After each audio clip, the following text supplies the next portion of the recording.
E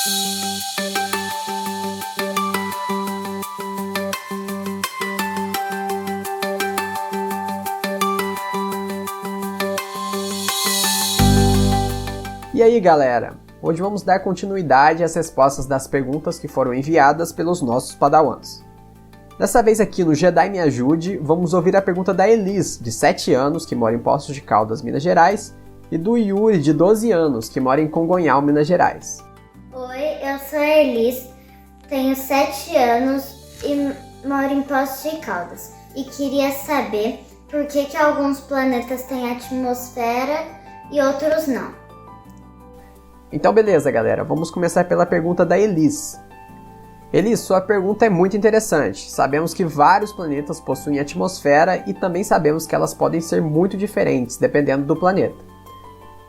Alguns planetas vão possuir uma atmosfera mais densa e outros vão possuir uma atmosfera mais rarefeita. Mas, Apolo, eu não entendi direito. O que é a atmosfera? Então, galera, isso não é tão difícil de entender. Como a gente sabe, os planetas possuem gases, e a atmosfera é essa camada de gases que envolve vários planetas do Sistema Solar. Cada planeta tem uma composição diferente em sua atmosfera, mas alguns planetas possuem atmosfera quase inexistente por alguns fatores, como alta temperatura, massa muito pequena e gravidade baixa, fazendo com que alguns gases deixem de ficar presos ao planeta e se soltem para o espaço. Mercúrio, por exemplo, possui uma atmosfera quase inexistente, pelo fato de possuir uma gravidade baixa e por possuir uma alta temperatura. Mas ainda assim, alguns poucos gases estão presentes no planeta, como oxigênio, gás de sódio, hidrogênio, hélio e potássio. Já Vênus é um planeta com atmosfera extremamente densa, e é essa densidade que faz Vênus ser tão brilhante, o que também dificulta a observação de sua superfície. Essa grande densidade da atmosfera é o que faz Vênus ser o planeta mais quente do Sistema Solar. A gente já falou um pouquinho em um vídeo passado aqui no canal sobre o efeito estufa de Vênus, que ocorre pela grande quantidade de dióxido de carbono presente. E não tô brincando não, galera, cerca de 96% da atmosfera de lá é composta de dióxido de carbono.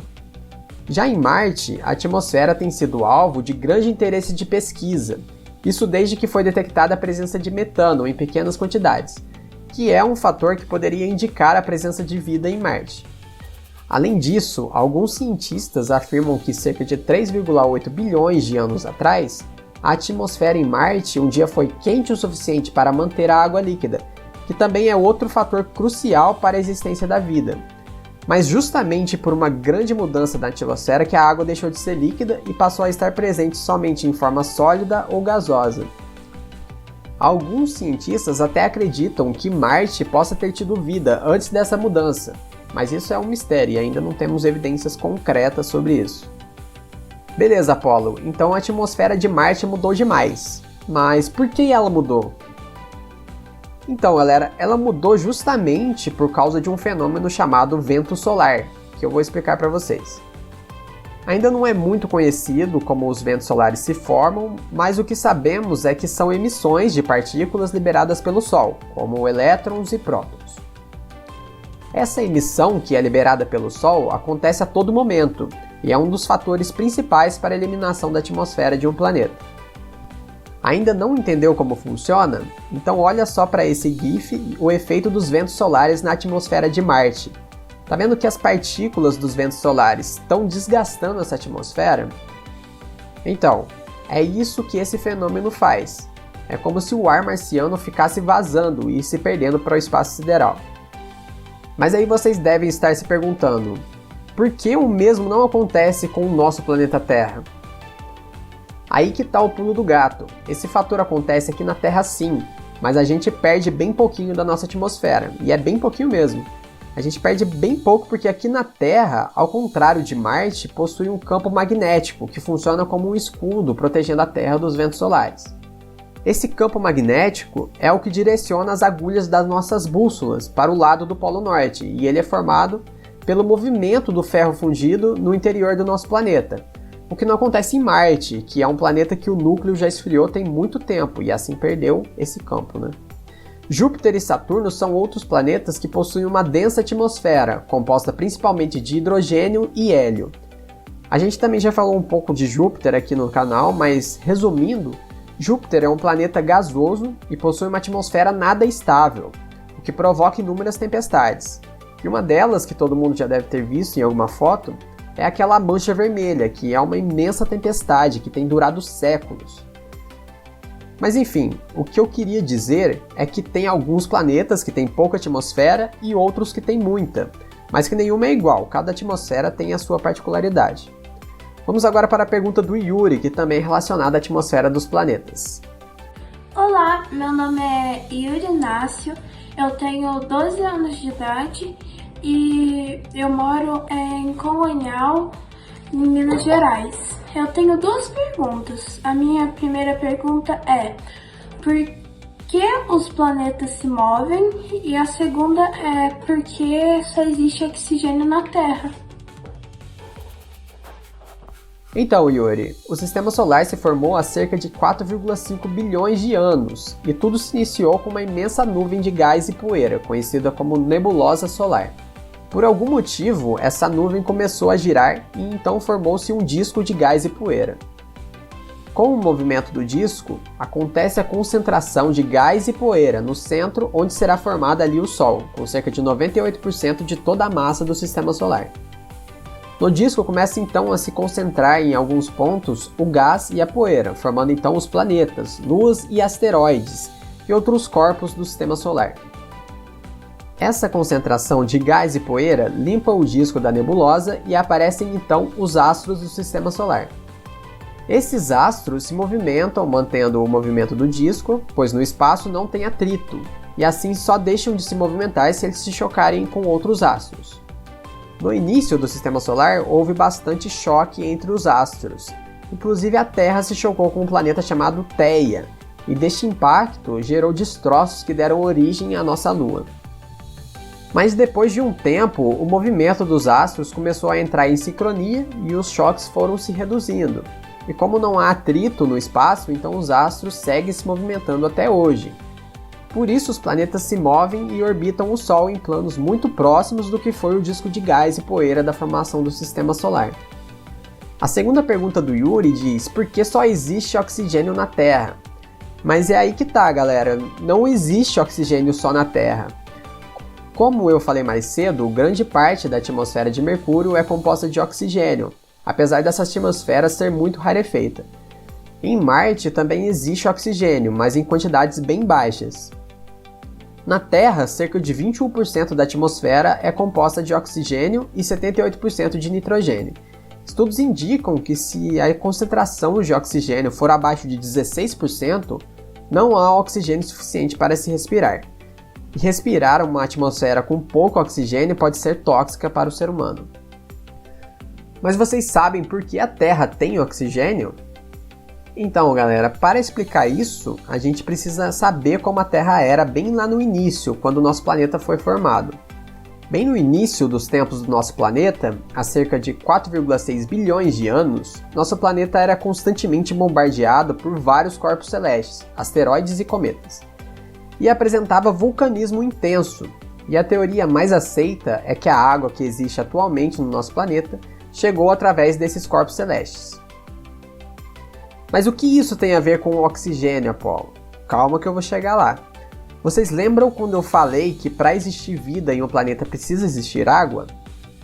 Então, a água líquida, em conjunto com outros fatores do clima primitivo daquela época, possibilitou as reações químicas que deram origem à vida no nosso planeta.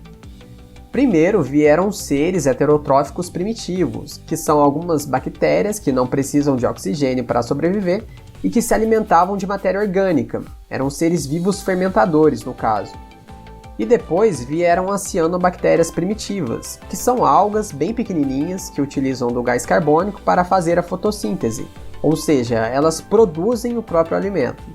Como a atmosfera da Terra na época era riquíssima em gás carbônico, quem se aproveitava disso eram as cianobactérias.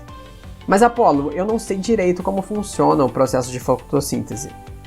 Beleza, eu vou explicar de forma sucinta porque o processo de fotossíntese ele é bem complexo quando a gente estuda de forma aprofundada. Basicamente, as plantas, e isso também inclui as cianobactérias, precisam de alimento para sua sobrevivência, certo? E elas produzem esse alimento. Para produzir esse alimento, as cianobactérias precisam basicamente de luz, gás carbônico e água. Então vamos comparar com o que tínhamos no planeta Terra primitivo. Tínhamos água, que veio de asteroides e cometas que caíram na Terra, tínhamos gás carbônico em excesso e tínhamos a luz do Sol. Então esse processo podia acontecer. Com a fotossíntese acontecendo, seria produzida glicose, que serviria de alimento para a cianobactéria, e também seria liberado oxigênio como subproduto dessa reação. Percebe o que acontecia naquela época? Esses organismos consumiam grande quantidade de gás carbônico e liberavam oxigênio para a atmosfera.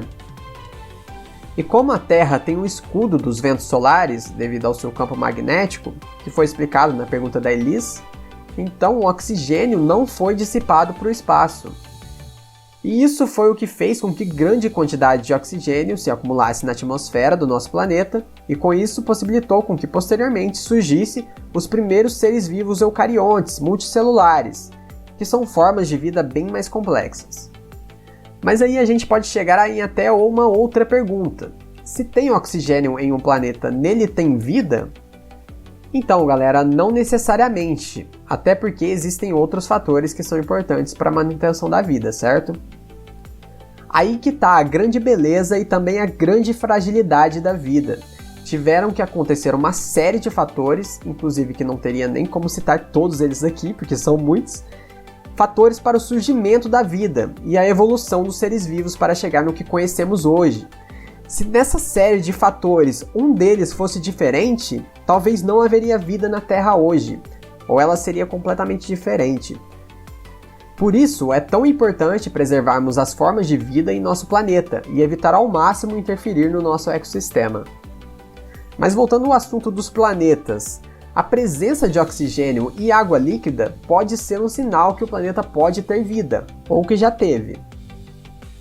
Um satélite natural de Júpiter, chamado Europa, é um dos lugares fora da Terra onde seria mais provável a presença de vida. Observações mostram que essa lua possui uma crosta de gelo em sua superfície e tem uma atmosfera tênue, composta principalmente de oxigênio. E aí, galera, vocês acham que talvez possa ter vida na lua de Júpiter, na Europa, no caso? Lembrando que vida microscópica também é vida. Deixa aqui nos comentários então o que vocês acham. Agora a gente vai encerrando o Jedi Me Ajude de hoje. Com certeza foram ótimas as perguntas feitas no programa. Eu espero que a Elis e o Yuri possam ter compreendido as questões que trouxeram sobre a atmosfera de outros planetas. Lembrando que se alguém tiver algum comentário ou pergunta, pode deixar aqui embaixo nos comentários que a gente vai responder também. E quem gostou do vídeo, não esquece de clicar no joinha, fechou? E galera, se assim como eles você tem alguma dúvida sobre astronomia, espaço, vida, foguetes, nos envie um vídeo com seu nome, idade, cidade e a sua pergunta pelo nosso WhatsApp do Jedi, 35 3697 4994. Que quem sabe você pode aparecer aqui no nosso próximo vídeo. Isso é tudo que eu tinha para falar para vocês hoje, um grande abraço e até o próximo Jedi Me Ajude.